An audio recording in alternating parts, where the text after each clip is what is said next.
जो मुद्देशी शादी आवाज़ जिनमें हमारे पास एक लाख किसान जो ले था जो मेरे को हमारे लाख का लेकिन आप मैंने सफाई कई थी वाली ऐसा होते वो बात ज़्यादा पेन सोपारी जो दिखे जिन्हें सोपारी आए यहाँ चिकन की गली आए चलो वो तो के हद तक कबूल कर सकते पर स्पेशली पेन सोपारी ये पेन सोपारी आए वो आप क्लास में मांग लेते वो आगे 12 चौवाल तमाम नशा वाले शे आए इनके जो इस्तेमाल आए वो इंतहाई हानिकारक हमारी सेहत है लेकिन हमें सोपारी यूज़ किया था अगर बावजूद चवण जे पे तमाम पास हो या पेन सोपारी यूज़ किया था खाओ था इन नंढी उम्र में ये उम्र में हमारे करण हुआ हमारे वादे जावा में ख़्वाब है हमारे पंजाब ख़्वाब करना मुश्किल है मेरे तमाम सब शइ मुझे देखते ही बड़ा प्लेट चलना शुरू करने से रिक्वेस्ट न था वो नहीं वो सारी से रिपीट भी करे ये कुछ कहो था दायरा के नुकसान था जिससे किया उसकार के यार को कॉलेज आए उन्हें लोड है खास को ने इकला की तौर पे अस्पताल में तरबियत में था यहाँ से दक्षिण में लेकिन तमाम बड़ी बड़ी यहाँ से यूटिलाइज करो था आइए से बड़ी बड़ी अस्पताल में होगा यकीनन या गलत और उन्हें जलाए यहाँ का साथियों तरीके कारण इस्तेमाल करो तवासबी जाने के लिए इंसान फिजिकली सब्जेक्ट है यहाँ ये करो यहाँ निकले तो मान ने मान रहम करो माने वालिदैन ते रहम करो माने नस्रत ते रहम करो माने सेहत ते रहम करो मैं तमाम सब चीज छड़े जो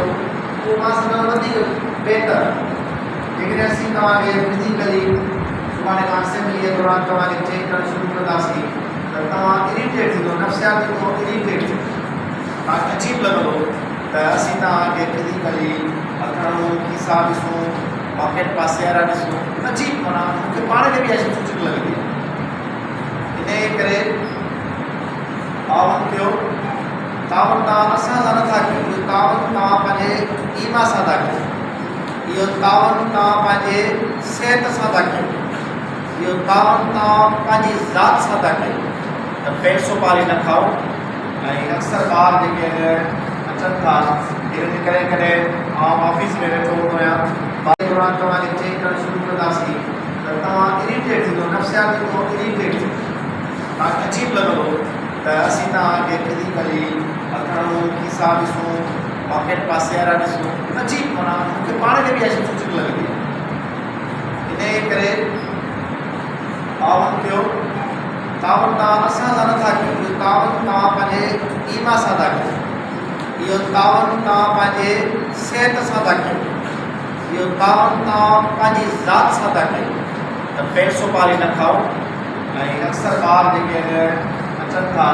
इन करे कॾहिं आउं ऑफिस में वेठो हूंदो आहियां ॿार ईंदा आहिनि बग़ैर ड्रेस जे बि ईंदा आहिनि ड्रेस में बि ईंदा आहिनि त वात में सोपारी हूंदी अथनि पर इहो अजीब हिकिड़ो बिहेवियर आहे ॿार चिमचिट आहे त उहो जेको आहे सो पंहिंजे टीचर सां या पंहिंजे प्रिंसिपल सां मिलणु वञे थो उन वात में सोपारी पई आहे चेकअप कयो इहे कुझु शयूं अहिड़ियूं आहिनि जेके इख़लाक़ी तौर ते तव्हांखे पंहिंजी उमिरि जे हिसाब सां पाण सम्झणु खपनि त वधीक बहितर आहे अवांजी को इदारनि में अचो था न अवांजी उहो पढ़ाई कोन सभु शइ न आहे मां तव्हांखे चवंदो आहियां त मुंहिंजे ज़हन में मुंहिंजे इंट्रस्ट में ॿारनि जी फॉर्मल एजुकेशन अहम न आहे तव्हांजी इख़लाक़ी तरबियत मुंहिंजे लाइ अहम आहे तव्हांखे ग्रूप करण लाइ तव्हांजा जेके मामलात आहिनि उन्हनि खे बहितर करणु मुंहिंजे लाइ अहम आहे तव्हांजे अंदरि सोच पैदा करणु मुंहिंजे लाइ अहम आहे तव्हांजे अंदरि सम्झण जी कुवत पैदा करणु मुंहिंजे लाइ अहम आहे तव्हां शयुनि खे सम्झो तव्हां ॻाल्हियुनि खे सम्झो जेसि ताईं सोच सम्झ ऐं सुवाल करण जी आदत तव्हां में पैदा नथी थिए तेसि ताईं तव्हांजे उपकरण खे कम जो ई कोन्हे रटाफिकेशन हणणु न्यूटन जा क़ाइदो आहे केमिस्ट्री आहे फिजिक्स आहे बायोलॉजी आहे मैथ आहे रटा हणी इम्तिहान जो उन खां बहितर आहे त उहो थोरो सम्झो थोरो लिखो पर जेको लिखो ऐं सम्झो था उनखे इहा क़ाबिलियत जे तव्हांजी त जेको लिखियो आहे इहो सम्झ जे बराबरि, इहो सम्झ में अचे तव्हांखे। इन करे हमेशह चाहियो आहे तव्हां ॿारनि में सुवाल करण जी आदत पैदा थिए। तव्हां सुवाल कयो साईं जेकॾहिं 2 + 4 थियनि था त छो था थियनि, प्रैक्टिकली इहे कीअं थींदा।